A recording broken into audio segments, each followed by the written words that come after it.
সব মার্কা দেখা শেষ। হাত পাখার বাংলাদেশ এই বছর হাত পাখা যুদ্ধে নামবে বিজয় অর্জন করার জন্য ইনশাআল্লাহ। আমরা চাই বাংলাদেশকে এমন এক রাষ্ট্র গঠন করতে যেখানে হাসবো সবাই সম্মিলিতভাবে একই সাথে হাসবো, কাঁদবো সবাই একই সাথে কাঁদবো, খাবো সবাই একই সাথে খাবো, আমরা ভালো থাকবো সবাই একই সাথে ভালো থাকবো।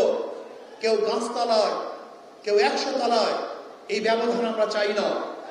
কেউ হাজারো বস্ত্র পরিধান করবে আর কেউ বস্ত্রহীন থাকবে এই সমাজ আমরা চাই না। কারোর দস্তারখানে হাজার ধরনের খাদ্য থাকবে আর বাংলাদেশের মানুষ ওই ডাস্টবিনে কাক এবং কুকুরের সাথে খাদ্যের জন্য লড়াই করবে এই রাষ্ট্র আমরা চাই না।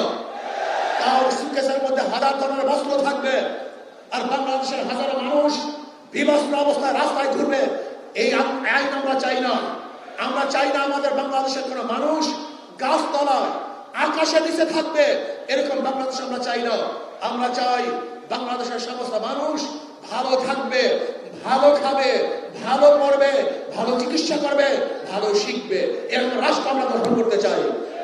আর সেই রাষ্ট্র গঠন করার জন্য প্রয়োজন হলো ইসলাম হুকুমত।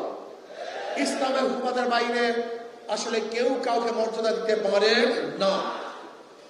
আগামী এক যুদ্ধ আসতেছে, নির্বাচনী যুদ্ধ। আগামী যুদ্ধের মধ্যে কি হবে? কাদের সাথে যুদ্ধ করবেন?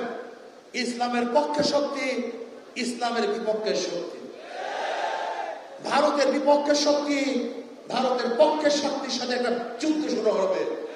আমি বিশ্বাস করি সেই যুদ্ধে ইসলামের পক্ষে শক্তি বিজয় অর্জন করবে, দেশের পক্ষে শক্তি বিজয় অর্জন করবে এবং বিদেশের যারা দালালি করে তারা অবশ্যই পর্যস্ত হবে ইনশাআল্লাহ। সেই যুদ্ধের মধ্যে আমরা অংশগ্রহণ করবো। সেই যুদ্ধ শুরু হয়ে গেছে। এর জন্য আমি শ্রমিক মুক্তিযোদ্ধাকে বলবো, এখান থেকে যাওয়ার পরে নহে সমাপ্ত কর্মবোধের অবকাশ কোথায় বিশ্রামের, আজকে এখান থেকে ঢাকা থেকে যাওয়ার পরে আমরা সিদ্ধান্ত গ্রহণ করব আমার 24 ঘন্টার সময়ের মধ্যে আমি কত ঘন্টা সময় দাওয়াতি কাজে ব্যয় করব। আমরা যেখানে যে শ্রমিক পাবো আমি তাদেরকে দাওয়াত দেব।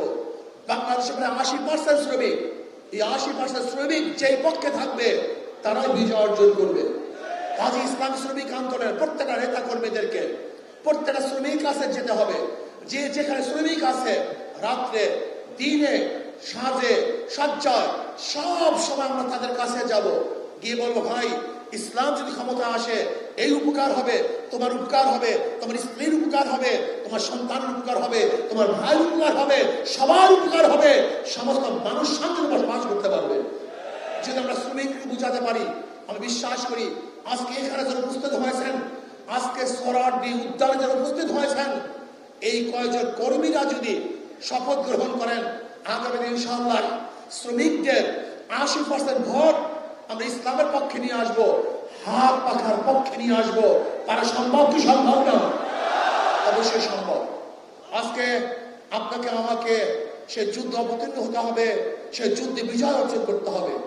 এবছর আমরা যুদ্ধ নামবো শুধু যুদ্ধ করার জন্য নয়, এই বছর হাত পাখা যুদ্ধে নামবে বিজয় অর্জন করার জন্য ইনশাআল্লাহ। সব মার্কা দেখা শেষ। হাত পাখার বাংলাদেশ কোরআন ও সুন্নাহর আইন বাস্তবায়ন করতে হবে। এর জন্য শ্রমিক বন্ধুদেরকে বলবো, আসুন আমরা শপথ গ্রহণ করি, অবশ্যই অবশ্যই আমরা কাজ করব, দাওয়াত দিব, সমস্ত শ্রমিকদের কাছে কাছে যাব এবং বলবো হাত পাখা শান্তির প্রতীক।